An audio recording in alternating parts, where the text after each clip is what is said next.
What's up everybody, it's Zach here from Half Pace Outdoors.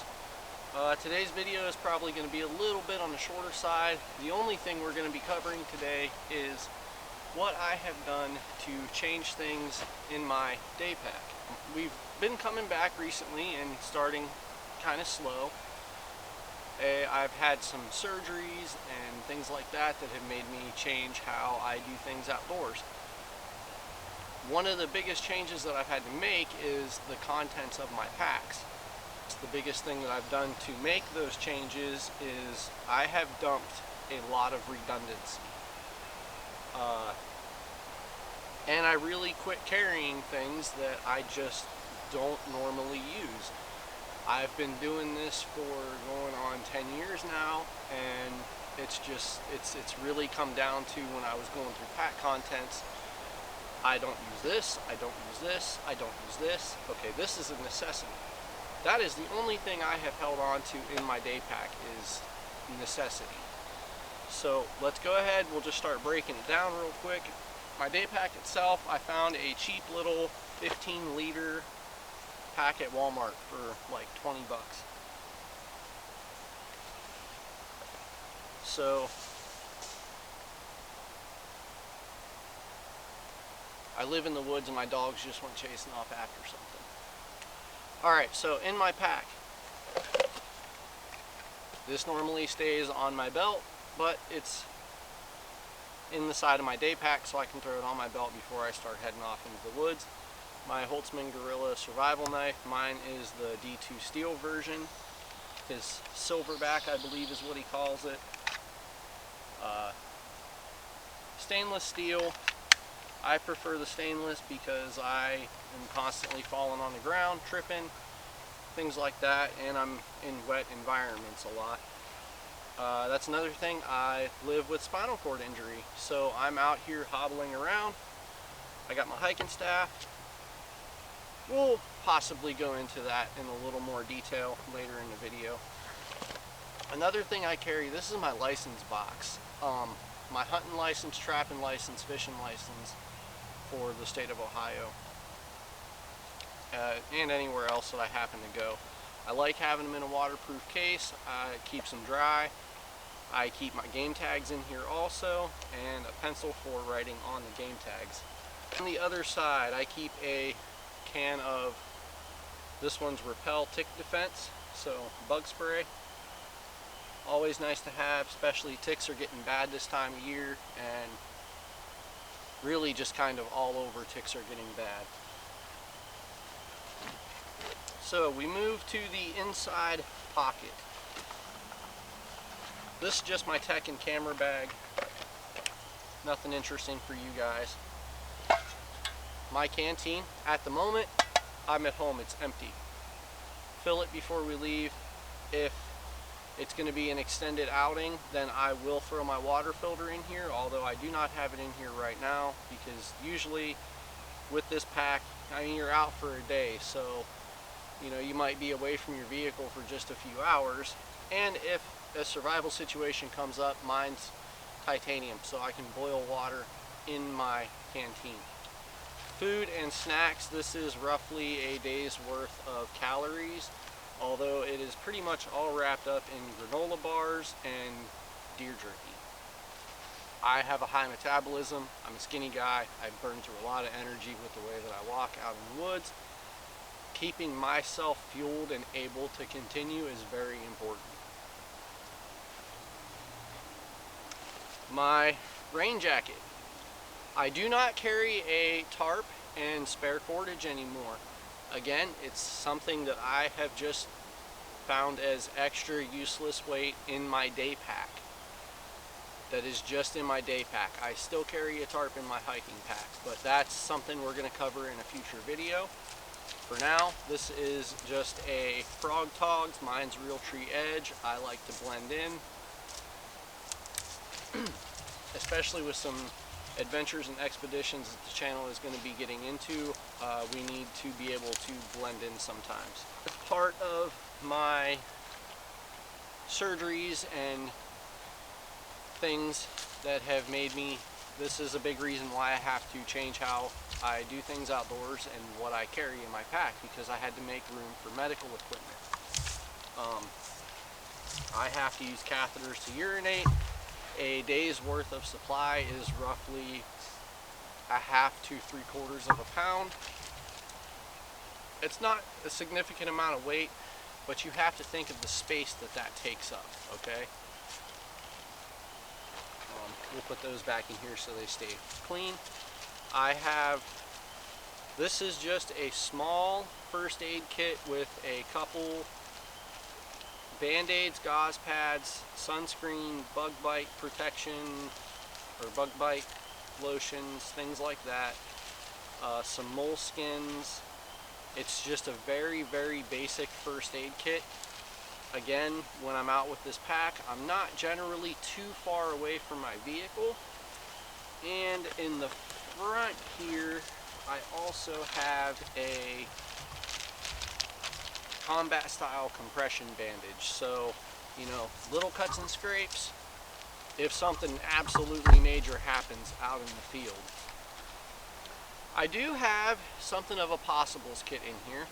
This pouch was made by my buddy Craig over at Haggard Outdoors, and in here I have a lensatic compass, obviously for finding our way around and back to the vehicle, and because I have a couple theories that a compass can be manipulated, and we're going to test those out in the field.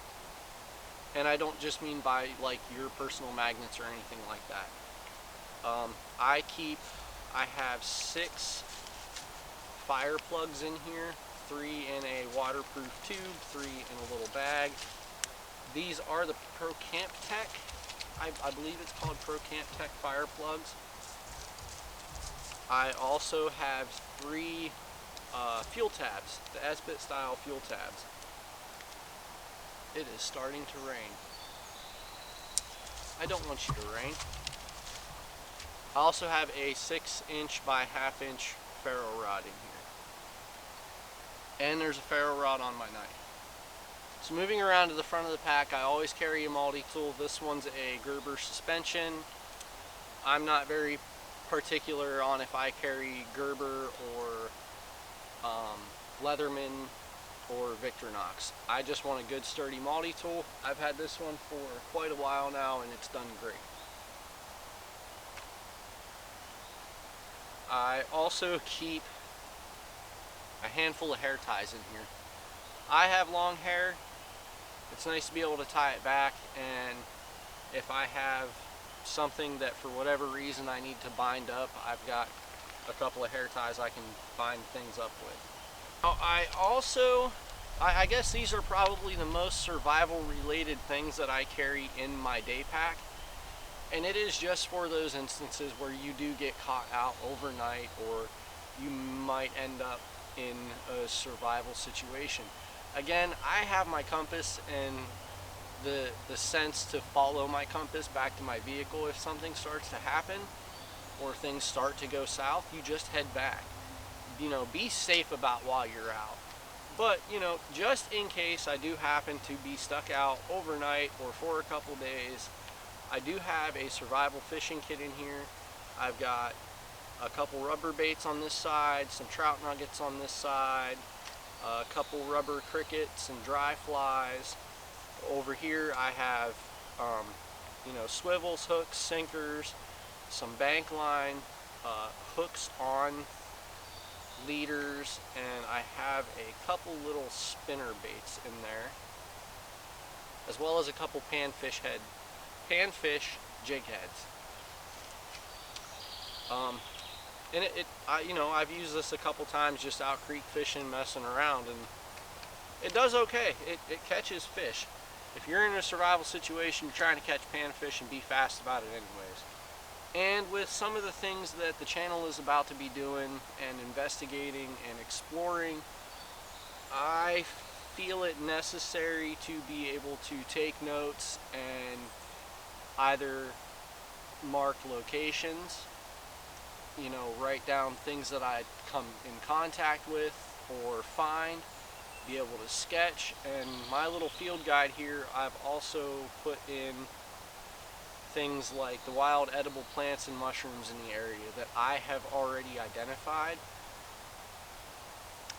That way I'm not out there like, oh, well, I haven't seen that mushroom, but it's in my book, and end up making a mistake. No, these are things that I've already identified. It's stuff that I've already eaten out in the field from the wild.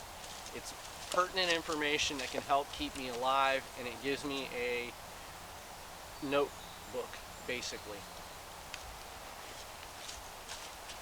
That's not it. My hiking staff. This has become one of my best friends out in the woods. Mine is cut from a hawthorn tree, and before anybody says it's bad luck to cut hawthorn trees down, I asked permission when I went and harvested this, and I think that I was guided to it. So I have not had bad luck. I have not had bad experiences since I picked this up. I got it in the means of using it as a way of protection to keep me from falling all over the place and getting hurt. I have a bad right leg. My ankles drop on me time to time, and I trip and fall on my face all over the place. So I think that the Fae let me harvest this, and it's been okay since.